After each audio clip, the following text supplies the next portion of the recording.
We're learning new details about the investigations into the suspect behind the mass shootings that killed 5 police officers in Dallas. KXAN's Leslie Rangel has been in Dallas since the night of the shootings, and she has new details. Police Chief David Brown gave updates on the investigation, including more details on explosives, stockpiles of explosives that were found at the suspect's home. He also talked about more officers that need to be interviewed that were on scene, and a joint FBI investigation into the letters RB that were scrawled in blood at the El Centro Community College. But he says all of the aspects of the investigation will not hide the immediacy on changing policing in America. In nearly every city across the U.S., a divide between the black community and police.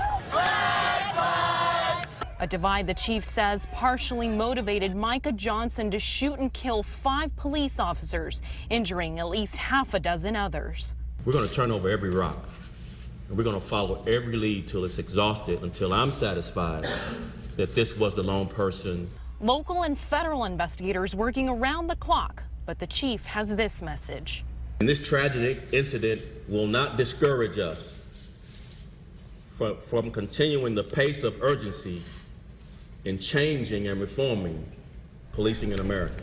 Chief Brown says he's proud his officers practice community policing, making relationships with people. We have led the country for 12 consecutive years in crime reduction by doing that type of policing. Be safe. Thank you. An effort by his department, an effort he says can go both ways to help change the stark divide between blacks and the police. Get off that protest line and put an application in, and we'll put you in your neighborhood, and we will help you resolve some of the problems you're protesting about.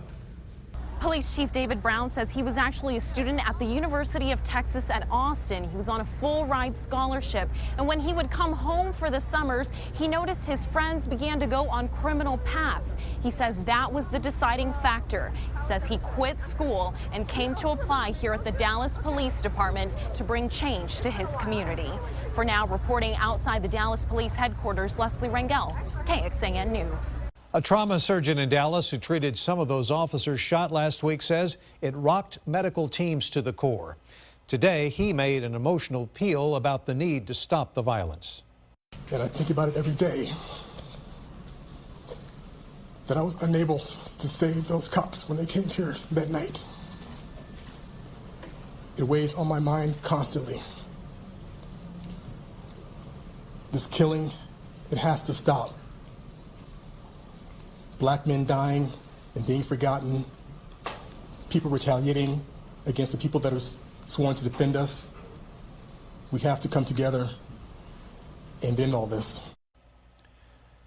When the mass shooting took place, there were already 300 people in the Parkland Hospital Emergency Department. Over the next 5 hours, another 134 patients came through the doors at Parkland, including 7 wounded police officers.